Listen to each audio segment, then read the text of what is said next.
Russia உக்ரைனை பொளந்து கட்டுறாங்க. அதுவும் உக்ரைனோட கிழக்கு பகுதிகளில் குறிப்பா கீவ், இன்ப்ரோபெட்ரோவெஸ்க், சுமி, கர்கிவ், டொனெஸ்க், ஜாப்ரோசிஷியா இந்த பகுதிகளில் ஹெவியான தாக்குதல்கள், குறிப்பா கேஸ் இன்ஃப்ராஸ்ட்ரக்சர், எலக்ட்ரிக்கல் இன்ஃப்ராஸ்ட்ரக்சர் இது எல்லாமே ஸ்தம்பிச்சு போற அளவுக்கான ஒரு மேசிவான ஒரு அட்டாக். அந்த பகுதிகளில் இதுக்கு மேல மக்கள் வாழ ஏதுவான ஒரு பகுதியா இருக்குமா அப்படின்றது கேள்வி. அந்த பகுதியிலேருந்து இவாக்குவேட் ஆனாலும் ஆச்சரியப்படுறதுக்குல அந்த அளவுக்கான ஒரு அட்டாக். ஏன்னா தண்ணி வராது, கரண்ட் வராது, கேஸ் இல்லை, வின்டர் வேற சமயத்துல மக்கள் பெருமளவில் அந்த பகுதியிலிருந்து அகதிகளா உக்ரைனோட மேற்க நோக்கி போனாலோ இல்லை யூரோப்பியன் யூனியன் நோக்கி போனாலும் ஆச்சரியப்படுறதுக்குல அந்த அளவுக்கான ஹெவியான அட்டாக். அதுவும் உக்ரைனோட கேபிட்டலான கீவ்ல பல பகுதிகள் அட்டாக். இதுல கீவோட ஒரு எம்பி, ஜெலன்ஸ்கி அவரோட கட்சி இல்ல, பட் ஒரு எம்பி, ஏன்னா இதுக்கு பின்னாடி இருக்கு, நம்ம ஆல்ரெடி ஒரு பதிவுல சொல்லியிருப்போம், மேட்ச் பண்ணீங்கன்னா தெரிஞ்சிருக்கும். ஒலினா ஸ்டெஃபன்ஷியா அவர்கள் நினைக்கிறேன், பேர் கொஞ்சம் கட்டால, நான் அட்டாச் பண்ண செய்தி. ஆக்சுவலாக என்னன்னா டெலகிராம் சேனல்ல முதல்ல போட்டிருந்தாங்க, அப்புறம் உக்ரைனோட மீடியாக்கள் அதை பப்ளிஷ் பண்ணியிருக்காங்க.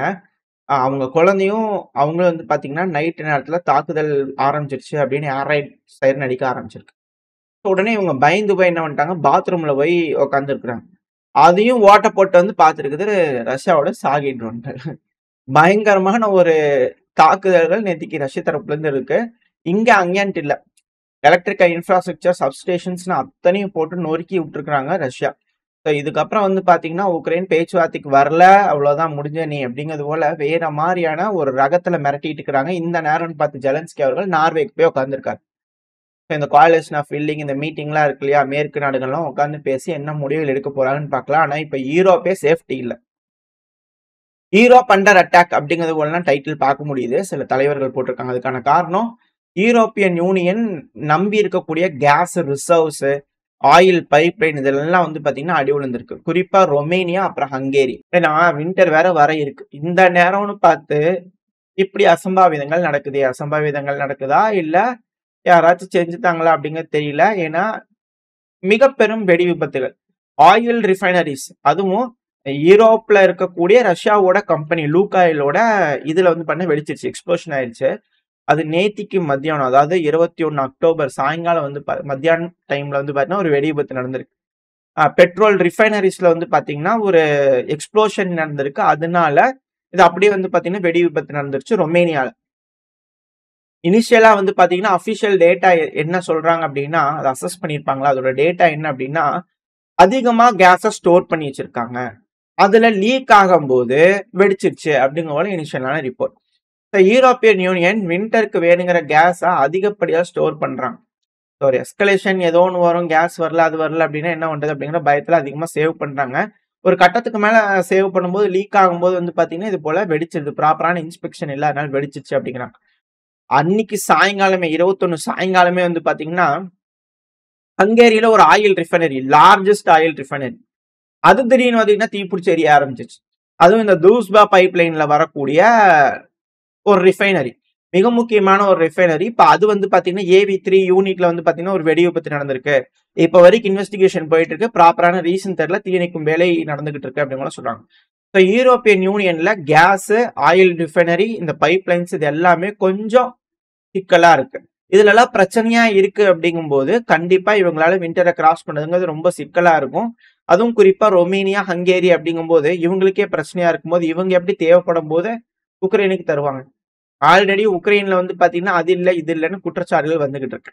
காசு இல்ல, கேஸ் இல்ல, கேஸ் இல்ல, காசு இல்ல அப்படிங்கலாம் வந்து காமெடியா பேசிட்டு இருக்காங்க உக்ரைன்ல உட்காந்து மீடியாக்கள்ல.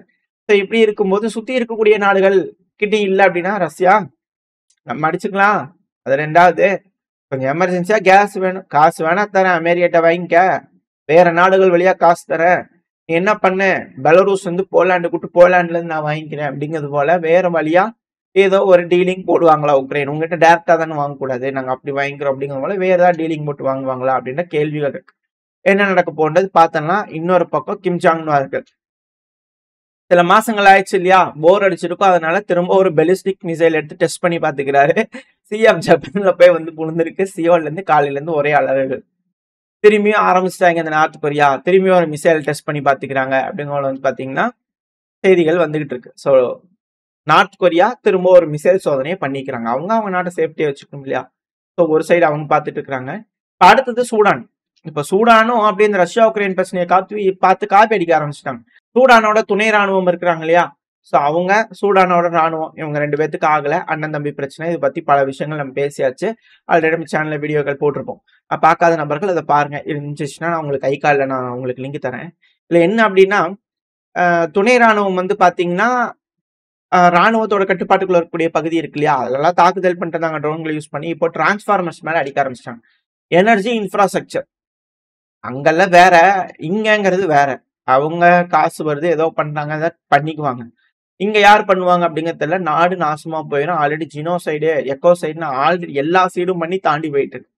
மிக மோசமான ஒரு போர் அப்படின்னா சூடான்ல நடக்கக்கூடிய ஒரு போர் தான். காசா விட மோசமான ஒரு போருங்கிறது சூடானோட போர் தான். அது இப்போ வரைக்கும் நடந்துட்டு தான் இருக்கு. யார் இதை வந்து முடிக்கிற மாதிரி தெரியல, பேசிக்கிற மாதிரி தெரியல. ட்ரம்ப் அவர்களுக்கு இது ஒரு போர் நடக்குதுன்னு தெரியுமா என்னங்கிறது தெரியல. அது வேற ஒரு கதை. அது ஒரு சைடு ஓடிட்டு இருக்குது. இந்த ரேபிட் சப்போர்ட் ஃபோர்ஸ் வந்து பாத்தீங்கன்னா இப்ப டிரான்ஸ்ஃபார்மர் மேல அடிச்சு விட்டாங்க. அதனால அத்தமாசின் அப்படின்னு ஒரு பகுதி இருக்கு. அத்தமாசின். ஸோ அந்த பகுதி ரிசர்வாயர் பகுதி, நைல் ரிவர் ஓடுது இல்லையா? ஸோ அதுக்கு பக்கத்துல இருக்கக்கூடிய இதுல அடிச்சுக்கிறாங்க டிரான்ஸ்ஃபார்மர்ல. இதனால அந்த பகுதி முழுவதும் கரண்ட் இல்லை அப்படிங்கிற குற்றச்சாட்டுகள் வந்துட்டு இருக்கு. ஆனால் ஒரு கட்டத்துக்கு மேல இவங்க மாறி மாறி கட்டுப்பாட்டுக்குள்ள இருக்கக்கூடிய இன்ஃப்ராஸ்ட்ரக்சர்ஸ் மேல, அது எலக்ட்ரிக்கல் இன்ஃப்ராஸ்ட்ரக்சர் அடிச்சிட்டாங்கன்னா ஆல்ரெடி அங்க ஹாஸ்பிட்டல்ஸ் இல்ல, ப்ராப்பரான குடி தண்ணி இல்ல, சாப்பாடு இல்ல, ரொம்ப அதிகமா மக்கள் அவதிப்பட்டு இருக்காங்க. இருக்கலையே இந்த எறாலேயே மிக பெரும் ஜினோசைட் நடந்துட்டு இருக்கு. மாறி மாறி அங்க இருக்கக்கூடிய மக்களை கொண்டாடுறாங்க அப்படிங்கிற செய்திகள் வந்துட்டு இருக்கு. இந்த சமயத்து இன்ஃப்ராஸ்ட்ரக்சர் இழப்புகள் சந்திக்கிறாங்கன்னா சூடான கட்டமைக்கணும். அதாவது சூடான மற்ற நாடுகள் வந்து உதவிகள் கொடுத்து கட்டமைக்க வேண்டிய சூழல் உருவாயிருமா? ஏன் அப்படின்னா உதவிகள் நடக்குது அப்படின்னா சும்மா இல்லை. இப்ப அந்த நாடுகள்ல இருந்து அவங்க எப்படி அமெரிக்கா உக்ரைனுக்குள்ள வந்து இன்ஃப்ராஸ்ட்ரக்சரை ரெடி பண்ணி தரோம், இன்வெஸ்ட் பண்றோம், அதுக்கப்புறம் வளங்கள் எடுக்கிறோம் அப்படின்னு சொல்லுவாங்க இல்லையா? அதே போல வேற ஒரு நாடுகள் வந்து உதவுறோம், நாங்க இதை பண்ணிக்கிறோம் அப்படிங்கிறது போல வேற நாடுகளோட காலனிஸ், அதாவது அவங்களுக்கு வந்துடும், அந்த நாடுகள் எடுத்துக்குவாங்க, உதவக்கூடிய நாடுகள் எடுத்துக்குவாங்க, அந்த மக்களுக்கு இல்லாம போயிருமா அப்படின்ற கேள்விகள் பல அனலிஸ்டுக்குள்ள இருக்கு. ஸோ வெயிட் பண்ணி பார்ப்போம் என்ன நடக்க போகுதுன்னு சொல்லிட்டு நல்ல முடிவுகள் எடுத்தாங்கன்னா பரவாயில்ல. இல்லை அப்படின்னா உக்ரைனுக்கு என்ன நிலைமையோ அதே போல ஒரு அட்டை காப்பி அடிக்கும் அப்படிங்கிற மாற்று கருத்து இல்லை. பட் அப்படியே மிடில் ஈஸ்ட்க்கு வந்துட்டு அப்படின்னா ஜேடி வான்ஸ் அவர்கள் இவர் என்ன சொல்லிக்கிறாருன்னா, அதாவது பிரச்சனை முடிஞ்சிருச்சு. ஸோ அதனால இப்போ எல்லாத்தோட ஃபோக்கஸ் என்னவா இருக்கணும்னா பாலஸ்தீன் அந்த பகுதியை எப்படி சீரமைக்கிறதுன்றது இருக்கணும். அதை விட்டு சும்மா முடிஞ்ச போன பஞ்சாயத்தையே பேசிட்டு இருக்காதீங்க. எல்லாரும் நடந்து முடிஞ்சிருச்சு, பிரச்சனை இப்ப எல்லாம் ஆயிப்போச்சு, இப்போ உட்காந்து பேசி பிரச்சனையை முடிக்கிறதுக்கான அந்த ஃபோக்கஸ்ல மட்டும் போங்க. அது மட்டும் இல்லாம நாங்க வந்து இந்த காம்போசிஷன் இங்க பாரு, இந்த நாட்டுல இருந்து இவ்வளவா, அந்த நாட்டுல இருந்து இவ்வளவா, உள்ள அமைதி படையிறன்லாம் நாங்க எதுவும் சொல்ல மாட்டோம். இது இன்டர்நேஷனல் ஸ்டெபிலைசேஷனுக்காக ஒரு ஃபோர்ஸை உருவாக்குறீங்க. நீங்களே பார்த்து எல்லாம் ரெடி பண்ணிக்கோங்க. காசா ஸ்ட்ரிப் எப்படி பாதுகாக்கணும், என்ன பண்ணணும், இதுக்கு மேல ஒரு எஸ்கலேஷன் இல்லாத மாதிரி பார்த்துக்க வேண்டியது உங்க கட்டாயம். துருக்கியோட பார்ட்டிசிபேஷன் ரொம்ப அதிக அளவுல இருந்திருக்கு. அவங்க தான் பேசி பிரச்சனையை முடிச்சு கொடுத்துருக்குறாங்க. அவங்களோட பார்ட்டிசிபேஷன் இதுல தேவை, அது இருந்ததுன்னா நல்லது அப்படிங்கிறது ஏன் கருத்து அப்படிங்கிறது போல ஜேடி வான்ஸ் அவர்கள் சொல்லியிருக்கிறார். இஸ்ரேலோட பிரைம் மினிஸ்டர் என்ன சொன்னாரு, இது ஒரு ரெட் லைனா அப்புறம் முடிச்சிருவேன் அப்படின்ட்டு. துருக்கி படையோ கத்தர் படையோ வந்ததே அவ்வளவுதான் அப்படின்னாங்க. இப்போ துருக்கி படை இருப்பாங்க அப்படிங்கிறதோட ஜேடி வான்ஸ் அவர்கள் ஏன்னா அக்ரிமெண்ட் போயிருக்கும் போல தெரியுது அவங்களுக்குள்ள. இப்ப பார்ப்போம், கருங்கடல்ல ரஷ்யாக்கு எகெயின்ஸ்டா நீங்க மனப்பான்மைகள் வச்சீங்கன்னா இந்த பகுதியில உங்களுக்கு ஆதரவா சில விஷயங்கள் செஞ்சு கொடுக்குறோம் அப்படிங்கிறது போல ஏதாவது செஞ்சுதான் ஆச்சரியப்படுறதுக்குலாம். ஸோ அதுக்கான வேலைகள் நடக்குதா என்ன எதுங்க தெரியல. அடுத்தது யமன் ஹவுதிஸ் கிட்ட வந்துட்டீங்கன்னா யமன் ஹவுதிஸ் கிட்ட வந்து ஸ்டேட்மெண்ட்ஸ் வர ஆரம்பிச்சிருக்கு. என்னன்னா எந்த ஆயுதம் வேணாலும் எங்களால் செய்ய முடியும், நாங்களே மேனுஃபேக்சர் பண்ணிக்குவோம், எங்களுக்கு ட்ரோன் வேணுமா நாங்களே செஞ்சுக்குவோம், ஹேண்ட் கன் வேணுமா நாங்களே செஞ்சுக்குவோம், சப்மெஷின் கன்னா இருக்கட்டும், ட்ரோனா இருக்கட்டும், மிசைலா இருக்கட்டும், எல்லாமே எங்களால் செஞ்சுக்க முடியும் அப்படிங்கிறது போல யமன் ஹவுதிஸ் தரப்புல இருந்து ஸ்டேட்மெண்ட்ஸ் வர ஆரம்பிச்சிருக்கு. உக்ரைனை விட யமன் ஹவுதிஸ் எவ்வளவோ பெட்டர் அப்படிங்கிற பல அனலிஸ்ட் தரப்பு இருந்து கருத்துக்கள் வருது. ஸோ ஓரளவுக்கான செய்திகள் மிடில் ஈஸ்டா இருக்கட்டும், சூடானா இருக்கட்டும், அமெரிக்கா ரஷ்யா பேச்சுவார்த்தையா இருக்கட்டும், இல்ல ரஷ்யா உக்ரைன் பிரச்சனையா இருக்கட்டும், ஓரளவுக்கு நம்ம பார்த்துருப்போம். இந்த பதிவை பத்தி நீங்க என்ன நினைக்கிறீங்க?